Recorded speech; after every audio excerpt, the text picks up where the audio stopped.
recent sculpts and just new paint style and everything. And not to mention I'm on the diorama workshop team, so you can see my Jabba's Palace, my Rancor bit, and all these custom figures down at diorama workshop booth. More unmade Jabba's Palace creatures.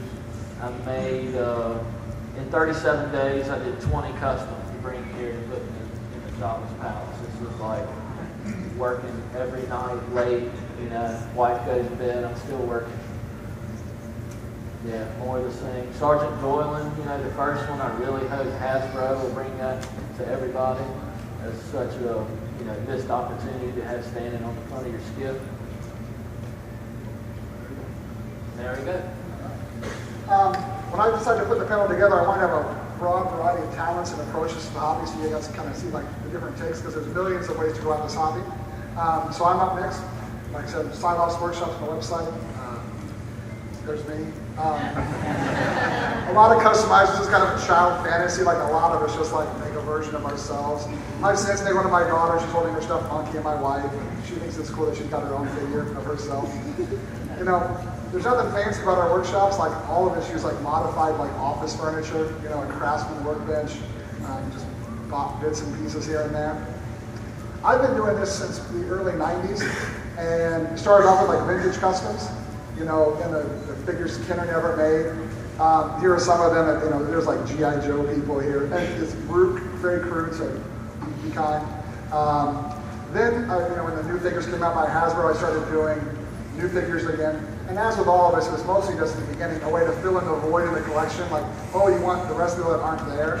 And this is just a sampling. I was cranking these out for a decade. You see Jabba's aliens, the various Cantina people, the deleted Scottish Jabba.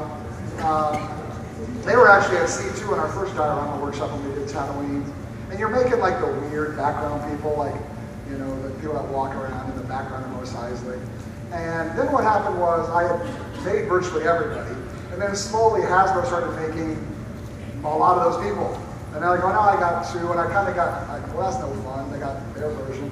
And so I decided to make the jump up to 6-inch figures. And most, I would say, Star Wars people do the traditional 3.75 scale. I go to 6 inches. Some people like it, some people don't like it.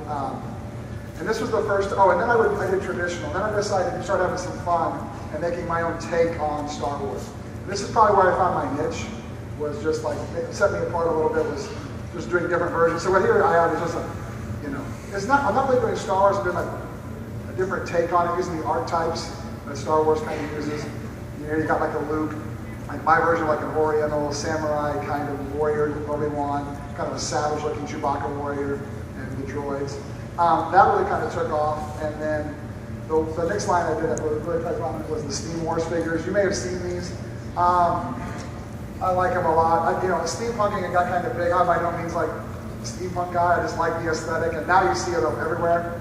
And what you got like Rust Bucket, C-3PO, or I give them different names because they're my own characters, my own designs. I look at them in that way. Those two droids are actually in the Nick room on display, which is very cool. You can't really see it, but the R2 lights up and there's fire in the boiler stove.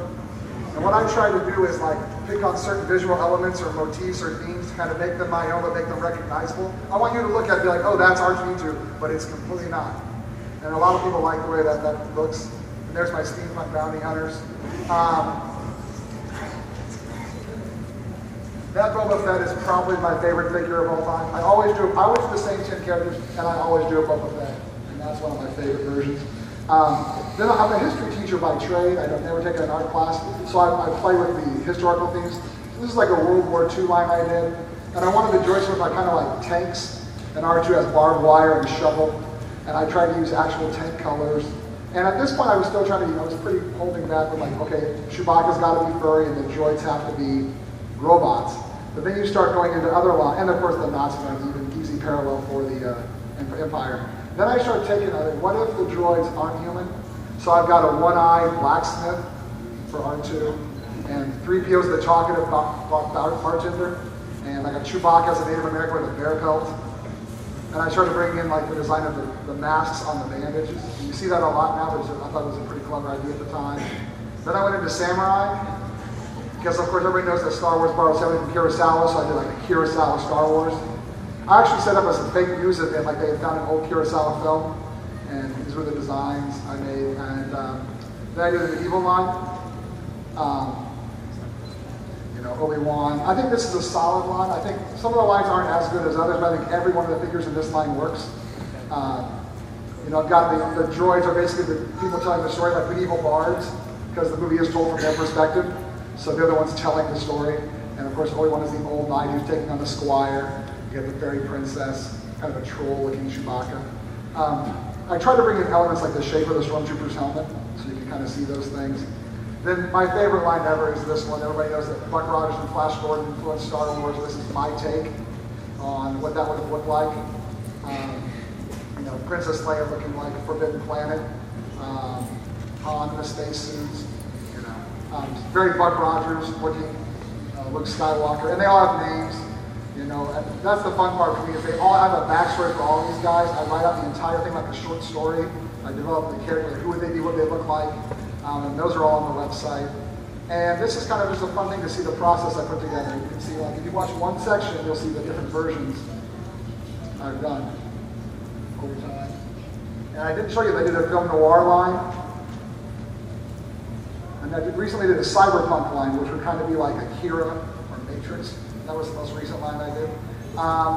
And there's a small sampling of like the 6-inch figures I've done since 2000. That doesn't even include like, and I don't do this all the time. I've got a daughter and my wife, and we spend all our time together. My daughter goes to bed at 8, my wife goes to bed at 10, and then I kind of go to work. And I go to bed work. I don't want it to take away from my time with them, but 10 o'clock to whenever I get sleepy, and then I just pick up the next night.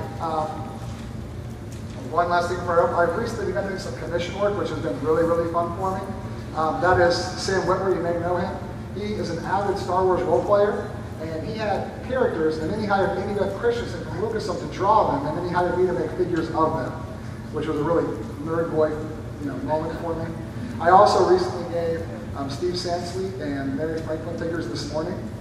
I just got contacted last night for a line for Patton Oswalt, the comedian who's a big fan and always talks about me and really helps me out. And the last thing for I have a TV pilot being filmed. A guy in LA contacted me, and they are shooting a pilot. It's being written by Jimmy Kimmel, Jimmy Fallon writers, and it's a stop motion show featuring my figures. So you can look for that.